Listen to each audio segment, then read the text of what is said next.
من صام رمضان ایمانا واحتسابا غفر له ما تقدم من ذنبه ومن قام رمضان ایمانا واحتسابا غفر له ما تقدم من ذنبه. تو سیام اور قیام جو ہے ان دونوں کا حق ادا ہو جاتا ہے.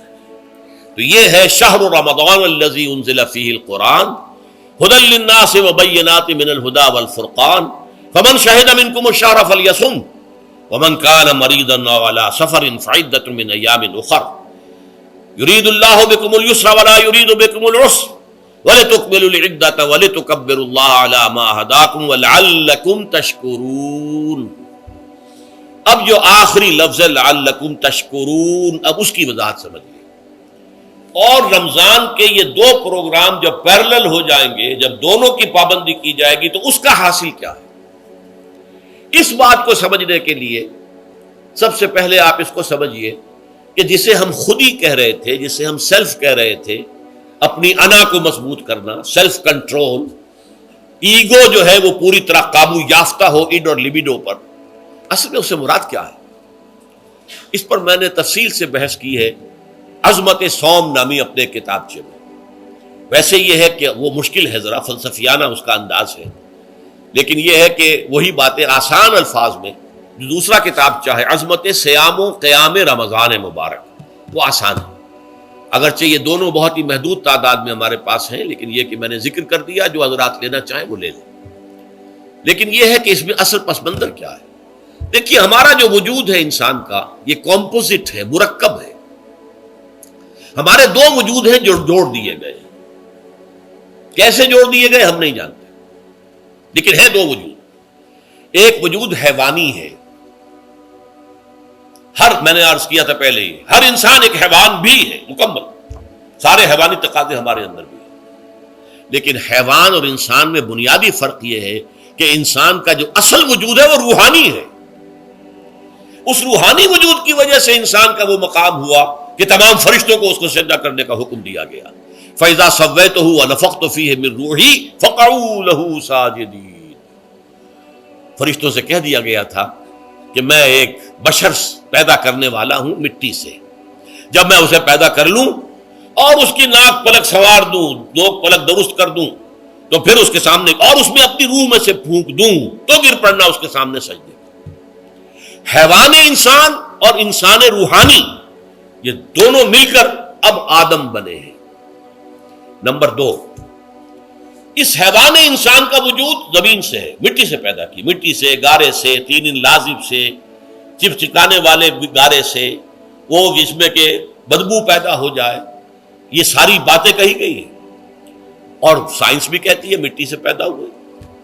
کیسے پیدا ہوئے اس میں اختلاف ہے، لیکن یہ کہ ہے مٹی ہماری اوریجن، قرآن بھی کہتا ہے اور سائنس بھی کہتی ہے.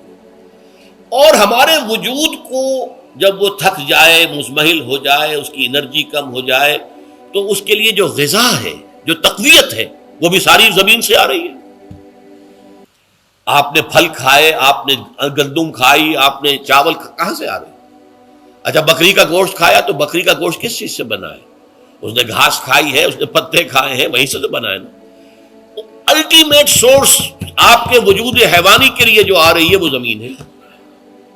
وجود روحانی کو بھی تقویت کی ضرورت ہے، وہ بھی مزمحل ہوتی ہے، کمزور ہو جاتی ہے. خاص طور پر جبکہ وجود حیوانی کا اس پر غلبہ ہو جائے، تب تو یوں سمجھیے کہ وہ بالکل بے ہوش ہو کر موت کے قریب پہنچ جاتی ہے. اس کی تقویت، اس کی غذا وہیں سے آئی ہے جہاں سے روح آئی ہے. وہ کلام ربانی ہے، روح ربانی. نفخت فیہ من روحی، من روحی، من روحی، میں پھونک دوں اس میں اپنی روح میں سے. روح کا تعلق ذات باری تعالیٰ کے ساتھ ہے. اسی طرح کلام ربانی کہاں سے آیا ہے؟ اللہ تعالیٰ کے پاس سے آیا ہے. یہ اس کی تقویت کا ذریعہ ہے. اب عام حالات میں کیا ہوتا ہے؟ ہمارا یہ وجود حیوانی چھایا ہوا ہے ہمارے وجود کے اوپر. بیچاری روح جو ہے دبی رہتی ہے، پسی رہتی ہے. اگر خدا نے خواستہ ہم گناہ گار بھی ہیں، گناہ پر گناہ کا ارتکاب کر رہے ہیں، تو وہ روح جو ہے وہ قلب کے آئینے شیشے کے اندر ہے. فیہا مصباح، المصباح فی زجاجہ، الزجاجہ تو کانہا کوکب دری. قلب جو ہے شیشے کے مانند ہے جس کے اندر روح کا چراغ جل رہا ہے. اب اگر یہ اوپر جو شیشہ ہے اس پر دھواں آ گیا لالٹین کی چمنی پر دھواں آ گیا تو اب روشنی باہر تو نہیں آئے گی. اگر انسان گناہ کرتا ہے تو قلب پر رین زنگ آ جاتا ہے، یا حضور نے فرمایا ایک داغ لگ جاتا ہے، اور گناہ کرتا ہے اور داغ لگتا ہے، اور گناہ کرتا ہے اور داغ، یہاں تک کہ بالآخر پورا قلب سیاہ ہو جاتا ہے. اب وہ روح اندر بند ہو گئی، وہ دفن ہو گئی. اس کے لیے اب ضروری ہے کہ اب ایک پروگرام ایسا دیا جائے جو ریورس ہو جائے. دن میں روزہ رکھواؤ تاکہ وہ جو اینیمل انسٹنکٹس ہے وہ دبے. تو جب یہ وزن جو ہے اس کے اوپر کم ہوگا تو کچھ سائی آف ریلیف اسے ملے گی. جیسے بے ہوش آدمی پڑا ہے، اسے کوئی ہلکا سا ہوش آ رہا ہے، آپ نے پانی کے کچھ چھینٹے دیے، اس کے بعد آپ نے رات کو کھڑے ہو کر قرآن کے انوار کو اتارا، بارش برس رہی ہے روح انسانی کے اوپر، قلب روحانی، قلب انسانی کے اوپر، جس میں کہ وہ روح جو ہے وہ دفن ہے، وہ زندہ ہوگی اثر نو، ہوش میں آئے گی. اور ہوش میں آئے گی تو دو کام ہوں گے. ایک تو اسے قرآن کی عظمت کا احساس ہوگا، یہ قرآن میری حیات تازہ کا ذریعہ بنا ہے. میں دب گئی تھی، میں پس گئی تھی، میں بے ہوش تھی، میں نیم مردہ تھی. اس قرآن کی بارش نے، یہ ترشح جو ہوا ہے مجھ پر، اس نے مجھے حیات تازہ عطا فرمائی. یہ جو قدر کا احساس ہوگا قرآن کا، لعلکم تشکرون، تاکہ تم قرآن کی عظمت سے واقف ہو. ایک انسان بھوک کی وجہ سے اس کا شوگر لیول اتنا گر گیا کہ بے ہوش پڑا ہوا. اب ظاہر بات ہے کہ آپ اسے کچھ پانی کے چھینٹے دیں گے تو کچھ ہوش میں آئے گا، پھر غذا دیں گے تو اب وہ پوری توانائی پر آئے گا، تو معلوم ہوگا اسے اس غذا کی کیا قدر و قیمت ہے. اگر آپ کو بھوک ہی نہیں لگتی تو غذا بے معنی شے ہے. پیاس ہی نہ لگے تو آپ کو کیا معلوم کہ اس پانی کے اندر کتنی بڑی عظمت ہے، یہ میرے لیے کتنا بڑا انعام و احسان ہے اللہ کا. وہ تو پیاس پر، جان پر بنی ہوئی ہو، اور پیاس اس وقت آپ کو ایک گھونٹ پانی کوئی دے دے تو آپ کو معلوم ہوگا دنیا و مافیہ سے بڑھ کر ہے یہ ایک گھونٹ پانی جو مجھے ملا ہے.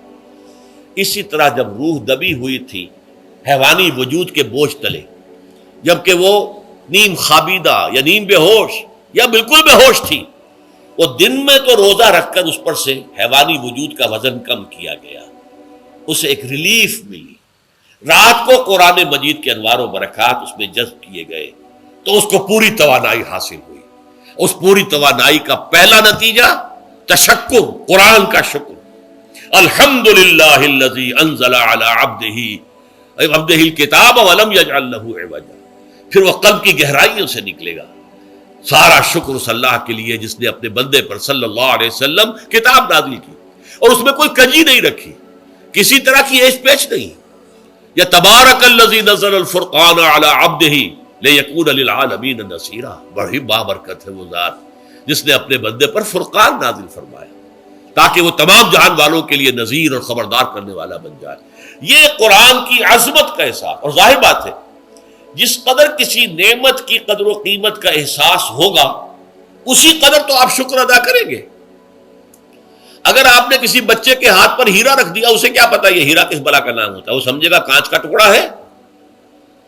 لیکن اگر کوئی واقعتاً کو جوہر شناس ہو، جوہری ہو، اس کو آپ ہیرا دیں گے تو اسے معلوم ہے کہ مجھے کیا چیز دی گئی ہے. اس کے اندر جو شکر پیدا ہوگا وہ اس بچے کے اندر تو نہیں پیدا ہو سکتا جسے معلوم ہی نہیں. تو قرآن مجید کی اصل عظمت سے انسان واقف کب ہوگا؟ جبکہ اس کے ذریعے سے اس کی روح کو ایک حیات تازہ مل جائے اور اس طرح وہ پروگرام ریورس ہو جائے جو عام طور پر چل رہا تھا.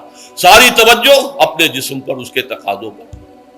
جسم میں تھوڑی سی پھنسی نکل آئی ہے، بھاگ رہے، دوڑ رہے اس کے علاج کے لیے. کوئی اور مرض لاحق ہو گیا، بھاگ رہے، دوڑ رہے اس کے علاج کے لیے، بڑی بڑی فیسیں بھی دے رہے ہیں. ساری جسم کی پرواہ ہے.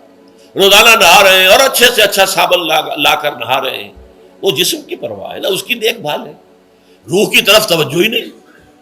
یہ ہے وہ بات جو کہی گئی ہے سورہ حشر میں اور جسے علامہ اقبال نے پھر اپنے فلسفہ خودی کی اساس اور سورس قرار دیا ہے. وَلَا تَكُونُوا كَالَّذِينَ نَسُوا اللَّهَ فَأَنسَاهُمْ أَنفُسَهُمْ أُولَٰئِكَ هُمُ الْفَاسِقُونَ. دیکھو اے مسلمانوں، ان لوگوں کے مانند نہ ہو جانا جنہوں نے اللہ کو بھلا دیا تو اللہ نے انہیں اپنے آپ سے غافل کر دیا، اور یہی لوگ فاسق و فاجر ہیں. یہ سوال پیدا ہوتا ہے کہ انسان اپنے آپ سے کہاں غافل ہوتا ہے؟ کیا اپنے وجود حیوانی سے غافل ہوتا ہے؟ کیا بھوک لگتی ہے تو وہ ادھر ادھر منہ نہیں مارتا؟ غذا کو حاصل کرنے کے لیے کوشش نہیں کرتا؟ پیاس لگتی ہے تو کیا پانی یا کوئی اور مشروب تلاش نہیں کرتا؟ کوئی بیماری لاحق ہوتی ہے تو کیا اس کے علاج کی طرف توجہ نہیں کرتا؟ اسے آرام کی حاجت ہوتی ہے تو آرام نہیں لیتا؟ اپنے اس وجود سے تو غافل نہیں. کون سے وجود سے غافل ہوا ہے؟ وہ روحانی وجود سے غافل ہے. بھول گیا کہ میرے اندر روحانی وجود بھی ہے اور اس کا تعلق ذات باری تعالیٰ کے ساتھ ہے. اس نے سمجھا کہ میں بس حیوان ہوں، نرا حیوان ہوں، اپنے اس وجود کی اصل حقیقت ہی سے بے خبر، غافل. چنانچہ آج کے دور کا سب سے بڑا المیہ کیا ہے؟ ڈاروین کے نظریے کے جو اثرات پیدا ہوئے ہماری معاشرت پر، ہماری سوچ پر، ہمارے فکر پر، ہمارے فلسفے پر، ہماری سوشولوجی پر، وہ کیا ہے کہ ہم بھی نرے حیوان ہیں. اللہ اللہ خیر سلام. یہ سب سے بڑی محرومی ہے اس دور کی کہ انسان اپنے اصل شرف سے خود ہی مستعفی ہو گیا. ہمارا کوئی وجود ہے ہی نہیں روحانی وغیرہ. روح کسے کہتے ہیں ہم نہیں جانتے، بس یہ جسم ہے. ہم اللہ کو نہیں جانتے کون ہے کون نہیں ہے. ہوگا ہم تو اس کائنات کو جانتے ہیں. ہم روح سے واقف نہیں، ہم تو اپنے جسم کو واقف. آخرت واخرت سے ہمیں کچھ پتہ نہیں، شاید ہو شاید نہ ہو، کچھ پتہ نہیں، لیکن یہ زندگی تو ہے، اسے ہم جانتے ہیں. یہ ہے آج کے انسان کا سب سے بڑا المیہ. اور یہ ہے ماس اسکیل کے اوپر ارتداد، ذہنی طور پر مرتد ہو چکے ہیں. انسانوں کی عظیم اکثریت مرتد ہو چکی ہے. یہ ہے در حقیقت کہ روزہ جو ہے اس پروگرام کو آ کر ریورس کرتا ہے. دن میں کھانے پینے، جنسی تقاضے پر پابندی، وہ وجود حیوانی کا وزن کچھ کم ہے. روح جو دبی ہوئی تھی یا سسک رہی تھی یا بے ہوش تھی یا نیند مردہ تھی، اسے کچھ ریلیف ملا. اب اس کے اوپر قرآن مجید کے تیرے ضمیر پہ جب تک نہ ہو نزول کتاب، گرہ کشاہ نہ رازی نہ صاحب کشاف، ہمارے دلوں کے اوپر بارش ہو رہی ہو انوار قرآنی کی. وہ ظاہر بات ہے کہ بغیر سمجھے تو نہیں ہوگی بارش. وہ تو آپ کوئی سمجھ رہے ہوں گے تو بارش ہوگی، ورنہ تو یہ ہے کہ ٹھیک ہے میں پہلے بھی عرض کر چکا ہوں آپ کو ثواب تو ملے گا، لیکن یہ ہے کہ وہ اصل مقصد قرآن کی عظمت کا قلب کی گہرائیوں سے اعتراف جو ہے اور اس پر اللہ کا شکر تو ادا ہوگا. لعلکم تشکرون، جبکہ قرآن مجید جو ہے آپ کے قلب کے اوپر نازل ہے، اس کا مفہوم نازل ہے. اچھا، اس کا دوسرا نتیجہ کیا نکلتا ہے؟ جب وہ روح جو ہے وہ ہوش میں آئے گی، اس کو حیات تازہ مل گئی، وہ اپنے اصل مرکز اور منبع اور سرچشمہ کی طرف جو ہے متوجہ ہوگی. عربی زبان کا ایک مقولہ ہے، کل شیء یرجع الی اصلہ، ہر شے اپنی اصل جڑ کی طرف جو ہے لوٹتی ہے. ہمارا وجود حیوانی زمین سے زمینی کی طرف لوٹتا ہے، یعنی مرنے کے بعد زمینی میں چلا جائے گا. اور نمبر دو، دنیا میں بھی زمینی خواہشات، زمینی تمنائیں، آرزویں وہ ہیں. ولکنہ اخلد الی الارض، جیسے کہ سورہ وہ کہا گیا ہے بلعام بن باعورہ کے بارے میں سورہ اعراف میں، وہ تو زمین ہی کی طرف دھنستا چلا گیا. ہماری روح کا منبع اور سرچشمہ ذات باری تعالیٰ ہے، وہ امر رب ہے، لہذا فوراً انسان اپنے رب کی طرف متوجہ ہوتا ہے. یہ اللہ کی طرف متوجہ ہو جانا اور پھر اس سے ہم کلام ہونا اور اس سے دعا کرنا، یہ ہے روزے کا اصل مقصد. جب سیام اور قیام رمضان مبارک کا دوہرا پروگرام ہوگا تو روح انسانی یا انسان کا حیوانی وجود اپنے مرکز کی طرف مائل پرواز تھا. حسن، اس کو کہہ لیجئے اپنے مرکز کی طرف مائل پرواز ہے. روح ہر شے اپنی اصل کی طرف لوٹتی ہے، لہذا یہ اللہ کی طرف متوجہ ہوگی. یہ اللہ تعالیٰ کی طرف متوجہ ہونے کا معاملہ دنیا میں رہا ہے کہ لوگ کہیں جنگلوں میں جا کر تپسیائیں کر کے، غاروں میں بیٹھ کے، بڑی بڑی ریاضتیں کر کے کیا چاہتے تھے؟ مجھ کو ہے تیری جستجو، مجھ کو تیری تلاش ہے. خالق میرے کہاں ہے تو، مجھ کو تیری تلاش ہے. میں نے یہ نظم جو ہے تقریباً 6 سال جو ہے ہر روز صبح، ہمارا جو ہائی اسکول تھا اس میں جو صبح پریئر ہوتی تھی، لوگ سب جمع ہوتے تھے، پورا اسکول جو ہے اس کے ہمارے طلباء، تو یہ نظم جو ہے پڑھی جاتی تھی. مجھ کو ہے تیری جستجو، مجھ کو تیری تلاش ہے. خالق میرے کہاں ہے تو، مجھ کو تیری تلاش ہے. روح انسانی چاہتی ہے اللہ کا تقرب، اللہ کے قریب ہونا، اللہ سے رشتہ استوار کرنا. یہ وجود حیوانی حائل ہے اس کے راستے میں. یہ حیات دنیاوی اس کے لیے پنجرا بن گئی ہے. اس روح کے لیے یہ ایک در حقیقت ایک قید خانہ ہے. جیسے کہ حضور نے فرمایا کہ دنیا سجن المومن و جنت الکافر، مومن کے حق میں یہ دنیا قید خانہ ہے، اس کی روح جو ہے یہاں آ کر اس جسد حیوانی کے اندر جو ہے وہ دفن ہو گئی ہے، قید خانہ ہے، اس پنجرے میں بند ہو گئی ہے۔ تو لیکن وہ کافر کے لیے یہی باغ و بہار ہے، یہی پر عیش کرنے ہیں، یہی پر مزے لوٹنے ہیں۔ تو اس سے در حقیقت ریلیف ملتا ہے، تو انسان متوجہ ہوتا ہے اللہ کی طرف اور دعا کرتا ہے اللہ سے ہم کلام ہو۔